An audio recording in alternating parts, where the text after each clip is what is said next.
The last administration let in 20 million unknown and unvetted foreigners from all over the world, from places that you don't want to even know about. No country can tolerate such a risk to our very survival. An example is Minnesota, where hundreds of thousands of Somalians are ripping off our country and ripping apart that once great state. Billions of dollars are lost, and gangs of Somalians come from a country that doesn't even have a government, no laws, no water, no military, no nothing. As their representatives in our country preach to us about our Constitution and how our country is no good. We're not going to put up with these kind of assaults on law and order by people who shouldn't even be in our country. Ladies and gentlemen, welcome back to the channel. If you're new here, hit that subscribe button, smash the bell, and buckle up, because today we're diving deep into one of the most explosive scandals rocking the heartland of America. This isn't just about money missing from the till. This is about betrayal, corruption at the highest levels, and how your tax dollars might be funding terror halfway around the world. We're talking Minnesota, the land of 10,000 lakes, hot dish, and apparently $1 billion black hole of fraud tied to the state's Somali community. And at the center of it all, Governor Tim Walz and Congresswoman Ilhan Omar. Grab your coffee, folks, because this monologue is going to leave you fired up. Picture this. It's the height of the COVID chaos, back in 2020, when the world was scrambling to keep people fed, housed, and healthy. In Minnesota, under Governor Tim Walz's watch, the state pours billions into social safety nets, Medicaid expansions, child nutrition programs, housing stabilization services, even autism therapy for kids. Noble stuff, right? Wrong. What started as a lifeline for the vulnerable turned into a feeding frenzy for fraudsters. Over the last 5 years, federal prosecutors say at least $1 billion, yes, with a B, has vanished from these programs.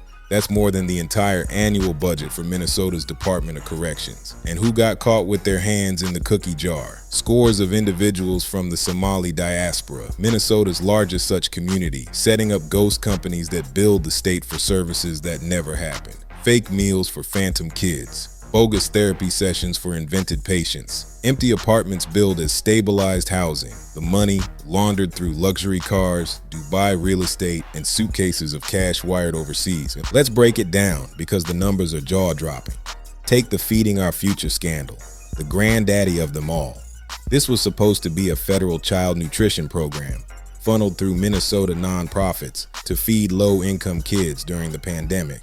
Instead, 78 people have been charged. 56 have pleaded guilty, and 7 convicted at trial. They stole over $250 million. That's not a typo.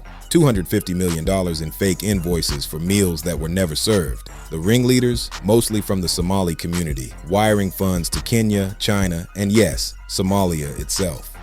One provider alone claimed to serve 2,000 meals a day from a single apartment kitchen. Prosecutors traced the cash to Lamborghinis, jewelry, and overseas properties. But here's the gut punch. Federal counterterrorism sources, speaking anonymously to investigators, confirmed that millions ended up in Somalia through informal hawala networks, those shadowy money transfer systems. And in a country where Al-Shabaab, the Al-Qaeda-linked terror group, controls vast swaths of territory and skims a tax on every transaction. Yeah, your taxpayer dollars just became their rocket fuel. It doesn't stop there. The Housing Stabilization Services Program launched in 2021 with a modest $2.6 million budget. By 2025, it ballooned to $104 million in payouts, before the state finally pulled the plug in August after terminating 77 providers for credible fraud allegations. Fraudsters billed for services to non-existent clients, pocketing $61 million in just the first half of this year. Then there's the autism therapy racket. Providers exploded from 41 statewide in 2020 to 328 by 2025, all sucking up Medicaid funds. 1 in every 16 Somali 4-year-olds in Minnesota was diagnosed with autism, triple the state average. Fake diagnoses, ghost clinics, kickbacks galore, netting another $400 million or so. And elder care, behavioral health, child care waivers, at least 28 schemes, all interconnected, all exploding under lax oversight during the pandemic. Total theft over $1 billion. That's not incompetence, that's a system rigged to fail. Now, how did this happen? Enter Governor Tim Walz, the folksy Democrat who charmed his way onto Kamala Harris's ticket last year, only to crash and burn. Walz's administration expanded these programs with minimal checks. Waivers signed, audits ignored, red flags dismissed as racist paranoia. Critics, including Somali American investigators themselves, say state officials dragged their feet, terrified of alienating a voting bloc with growing clout. Walz's team prioritized optics over accountability, allegedly punishing anyone who dared question the gravy train. And the whistleblowers? Oh, they're singing now. Just this weekend, over 480 current employees from the Minnesota Department of Human Services dropped a bombshell on X.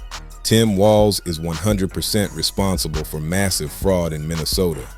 They say they flagged the scams early: behavioral health billing fraud, disability services ghosting, housing handouts to no-shows, but got stonewalled. We hope for a partnership, they wrote. Instead, Tim Walz systematically retaliated against whistleblowers using monitoring, threats, repression, and did his best to discredit fraud reports.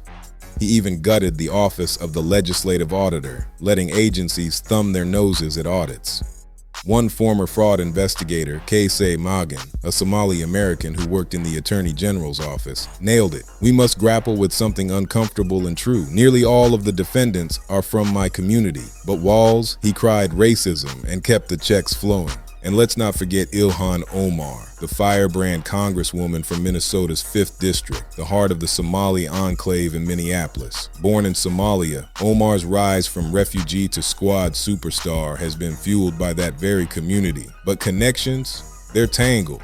Her allies lobbied hard for the exact programs that went bust, expanding Medicaid access, boosting child nutrition funding, all while her deputy district director advocated for groups like Feeding Our Future. B47155 Omar's taken campaign cash from players in this web, and she's been accused of turning a blind eye, or worse. Remember the immigration fraud whispers? Marrying her brother to bring him stateside? That's old news, but in this scandal, it's poetic. At a recent Minneapolis rally, she gushed, "Somalia is our home. It is our heart. We always think about Somalia," and called the Somali president our president.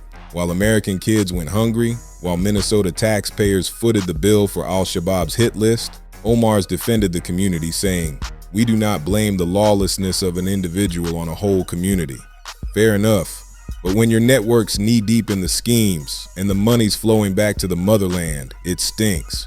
Walz and Omar. A governor shielding fraud for votes. A congresswoman whose loyalties seem split. It's not coincidence. It's corruption. But here's the silver lining, Patriots, because justice is coming, and it's got Donald J. Trump's name on it. Fresh off his 2024 landslide, President Trump zeroed in on this mess like a heat-seeking missile. Last Friday, he lit up True Social. Minnesota, under Governor Walz, is a hub of fraudulent money laundering activity. Somali gangs are terrorizing people of that great state, and billions of dollars are missing. Send them back to where they came from. It's over. Boom. He announced the immediate termination of temporary protected status for Somalis in Minnesota, yanking deportation shields from about 700 nationals. TPS, extended dozens of times since 1991, was never meant to be permanent asylum, and Trump called it out. No more sanctuary for fraud enablers. Homeland Security Secretary Kristi Noem's on it, evaluating extensions and promising a full crackdown. Trump's DOJ, they're gearing up for federal probes into the terror links. Hawala's traced, remittances frozen, indictments incoming. Minnesota Republicans, from Representative Brad Finstad to state lawmakers, are piling on, demanding U.S. Attorney Daniel Rosen launch a full investigation. The sprawling fraud adds a truly disturbing dimension, they wrote.